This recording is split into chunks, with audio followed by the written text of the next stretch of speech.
내가 알려줄게. 닥터 발론입니다.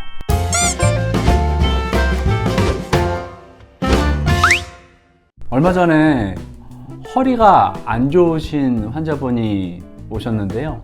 이제 환자분이 깜짝 놀라면서 이제 다른 병원에 가서 치료했던 얘기를 하세요. 그 병원에 갔더니 이제 자기 허리가 아파서 갔는데 허리에 나사못을 이제 4개나 박자고 했다고. 너무 무서워가지고 뭐 치료도 안 하고 설명도 못 듣고 그냥 바로 막 나왔다는 거예요. 그래서 이제 검사한 자료랑 갖고 오셔서 자기 상태를 얘기를 하면서 과연 꼭 그렇게까지 치료를 해야 하는지 이제 그거를 여쭤보시더라고요. 그래서 우리가 협착증이든 디스크든 허리가 아파서 치료를 받으러 병원에 가면은 이게 이제 심한 경우에는 나사못을 박아야 한다고 얘기를 듣는 경우들이 있습니다. 물론 뭐 삽입을 해야 된다면 당연히 해야겠죠. 근데 또 나사를 어느 병원에 갔더니 여기서는 또 안 박아도 된다고 그러고 여기서는 꼭 나사를 박아야 된다고 그러고 도대체 그리고 어느 상황에서 나사를 박아야 되는지 이제 궁금해지잖아요. 그리고 과연 이 나사못이라는 게 살속 깊게 들어가거든요. 뼈 바로 위까지 이렇게 들어가기 때문에 밖에서는 이게 만져지지가 않습니다. 느낌도 뭐 없고 그래도 몸에 뭔가 들어간다는 게 좀 괜히 찜찜하기도 하고 물론 또 요새는 이제 코로나 때문에 뭐 해외여행 자유롭게 못 하잖아요. 근데 뭐 여행을 하려고 가려면 뭐 비행기를 타러 가려고 하면은 출입국 심사 같은 거 할 때 이렇게 쇠 같은 거 혹시 있는지 금속 탐지기로 이렇게 띠띠띠띠띠띠 이렇게 하지 않습니까? 이것도 금속물이니까 문제가 되지 않을까 이렇게 걱정도 되고 아무튼 몸에 뭔가 이렇게 인공 보형물을 넣는 것 자체가 좀 거부감이 든다고 말씀하시는 경우들이 그런 환자분들이 굉장히 많습니다. 그래서 허리가 안 좋아서 이제 나사못을 박자고는 하는데 도대체 정확히는 어떤 상황에서 나사못을 박아야 하는지 그리고 과연 이 나사못이 우리 몸에서는 어떤 역할을 하길래 병원에서는 그렇게 나사못을 박으라고 하는지 우리 몸에 다른 뭐 부작용이나 뭐 다른 영향을 미치는 건 없는지 이런 나사못과 관련된 나사못을 박는 수술과 관련된 궁금증들이 너무 많습니다. 그래서 그 치료를 하라고 뭐 본인이든 아는 사람이 이제 권유를 받았을 때 도대체 어떻게 해야 되는지 결정을 어떻게 내려야 되는지 이런 거에 좀 도움이 됐으면 해서 오늘 영상을 준비해 봤습니다. 자, 제가 실제 나사못을 준비해 왔습니다. 요게 이제 우리 몸에 들어가는 이제 실제 나사못입니다. 이렇게 생겼습니다. 그래서 요 전체 길이는 한 5, 6cm 되고 우리 몸에 들어가는 부위는 요 앞부분 한 4cm 정도 됩니다. 일단 이게 녹슬면 안 되겠죠. 우리 몸에 들어가서 녹슬면 안 되기 때문에 이 재질이 중요한데 이 재질이 이제 티타늄 합금으로 되어 있습니다. 그래서 옛날에는 스테인레스를 쓰기도 했는데 이 스테인레스가 강도는 더 좋은데 약간 이렇게 휘어지는 게 약해져가지고 이렇게 부러져 버리는 경우들이 많고 인체 친화도가 스테인레스보다 이 타이타늄 합금이 훨씬 높습니다. 그래서 대부분 요새는 이런 몸 안에 들어가는 금속 물질은 대부분 이제 타이타늄 합금을 씁니다. 그래서 이 티타늄 합금은 자석, 쇠가 아니잖아요. 쇠가 아니니까 자성 금속 탐지기, 그러니까 쇠를 검출하는 금속 탐지기에는 걸리지는 않습니다. 근데 요새는 또 이제 쇠 아닌 다른 금속 탐지기 이렇게 검사하는 것도 있기 때문에 그런 데서는 나타날 수도 있고 엑스레이 투시기에는 또 이게 보입니다. 이러한 내용을 이 나사못 이 임플란트에 대한 내용을 보안 검색 요원들이 이제 알고 있다고 하면은 딱 보고 뭐 오케이 패스 뭐 이제 이럴 수도 있겠죠.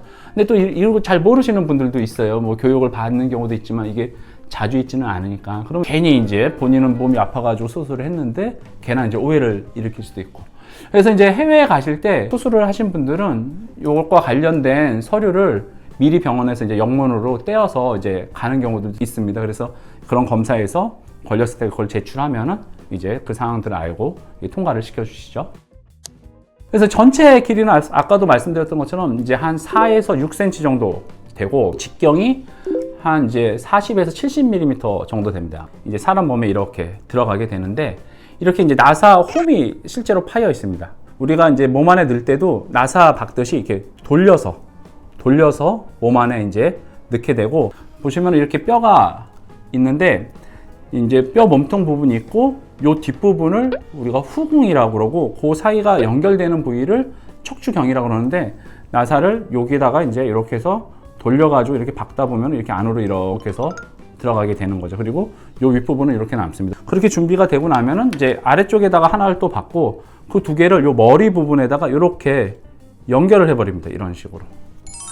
그래서 요 연결되는 부분을 우리가 철심, 그리고 영어로 로드라고 그럽니다. 그래서 로드를 이렇게 연결해 가지고 이 두 부위를 이제 고정을 하는데 그 위에 캡이라고 해서 조그만 또 뚜껑 같은 걸 밀어 넣습니다. 그래서 요 나사목과 철심과 아래 나사목과 철심이 연결이 돼서 아예 단단하게 이렇게 굳어버리게 되는 거죠. 그래서 위에 하나 아래 하나 박아가지고 철심으로 연결을 해버리면 이 마디가 아예 고정이 되는 겁니다.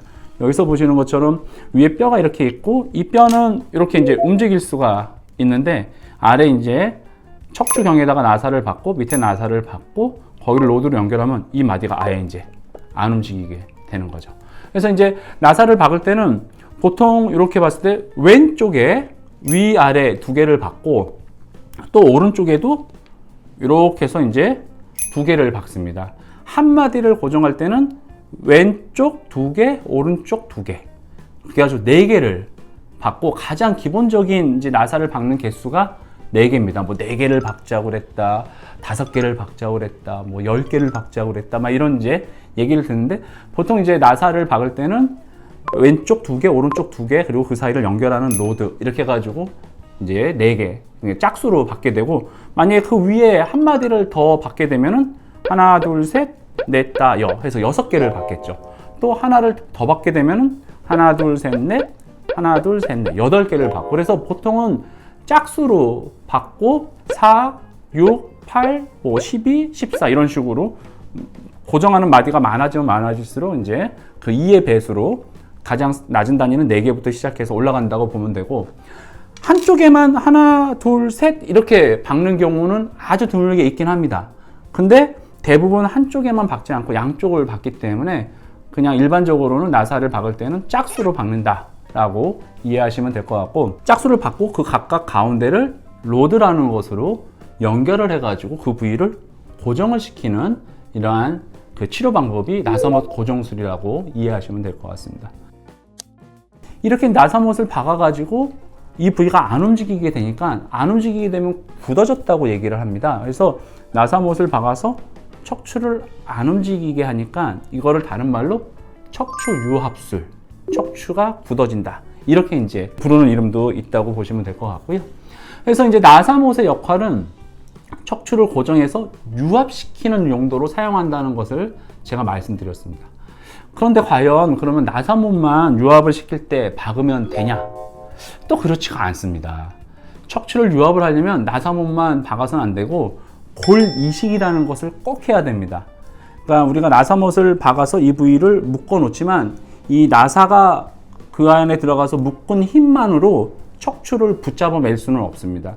척추는 뼈와 뼈가 있고 그 사이에 디스크라는 게 있는데 디스크는 움직이게 돼 있거든요. 근데 이 디스크를 다 긁어내거나 없애고 나서 그 빈 공간에 척추뼈를 이식을 해줘야 됩니다. 그래서 뼈, 디스크, 뼈 이렇게 돼 있으면 허리가 움직이게 되는 거고 뼈, 이식한 뼈, 또 뼈 그래서 뼈로 다 통뼈가 돼서 연결이 되면 그때 비로소야 유합이 되는 겁니다. 그래서 척추뼈와 뼈를 붙이려면 그 사이에 또 다른 뼈를 넣어줘가지고 메워줘야 되고 이렇게 뼈를 넣어서 메워주는 과정을 골 이식이라고 합니다. 그래서 골 이식을 뭐 앞에서 하냐, 뒤에서 하냐, 옆에서 하냐 이래가지고 전방 유합술, 후방 유합술, 측방 유합술 이렇게 골 이식을 하는 부위에 따라서 그 유합술의 이름도 조금 다르게 부르고 있습니다.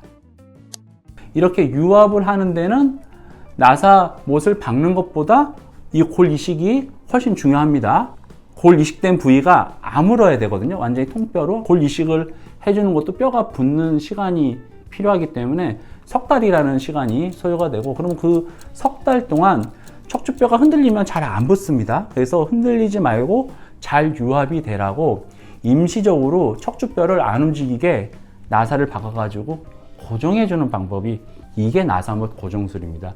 그 마디를 잡고 있던 이제 나사못은 얘가 유합이 될 때까지만 역할을 하기 때문에 이제는 그 역할을 안 하게 됩니다. 그럼 그때쯤 되면은 나사못은 빼도 됩니다. 건물을 지을 때 기둥을 만약에 이제 만든다고 치면은 거푸집으로 모양을 이렇게 만들고 그 안에 철근이랑 시멘트, 콘크리트 이런 걸 넣잖아요. 안에 이제 다 굳으면은 그 다음 이제 거푸집을 다 제거를 하면은 기둥이 남을 거 아니에요. 척추뼈를 이식을 해서 그 부위를 다 굳혀놓고 나면은 이제 이 부위가 딱딱하게 모양이 잡으니까 그 다음에 거푸집 역할을 했던 나사못은 이제 제거를 해도 되는 것이죠. 거푸집은 그냥 이렇게 떼내면 끝나잖아요. 근데 나사못을 또 제거를 하려면은 또 마취를 하고 그 부위를 다시 피부를 째고 들어갔던 나사를 다시 돌려서 빼야 되거든요. 그래서 굳이 뭐 제거하지 않아도 허리 안쪽 깊은 곳에 있으니까 밖에서 만져지지도 않고 특별히 뭐 불편하지도 않고 뭐 하면은 골류압이 된 이후에도 별도로 뽑지 않고 그냥 두는 경우들이 더 많습니다. 그래서 나사못은 박아놓으면은 특별한 일이 아니면은 이제 다시 빼는 경우는 없고, 환자분이 좀 불편해하는 경우들도 있어요. 살이 별로 없어가지고 여기가 약간 이렇게 만져지거나 살짝 베기는 경우들도 있거든요. 그런 경우에는 이제 또 다 골류압이 되고 나면은 뽑기도 합니다. 제가 지금까지 나사못을 박는 뭐 이유에 대해서 설명을 드렸고, 골류압을 하는 동안 그 부위가 잘 굳을 수 있게끔 흔들리지 않게 묶어서 붙잡아주는 역할을 하는 게 나사못 고정술이다 라고 말씀을 드렸습니다. 그렇다면 왜 척추는 나사못까지 박아서 유압이라는 것을 시켜야 되는 걸까요? 안 움직이게 유압을 시켜야만 하는 이유는 또 무엇일까요?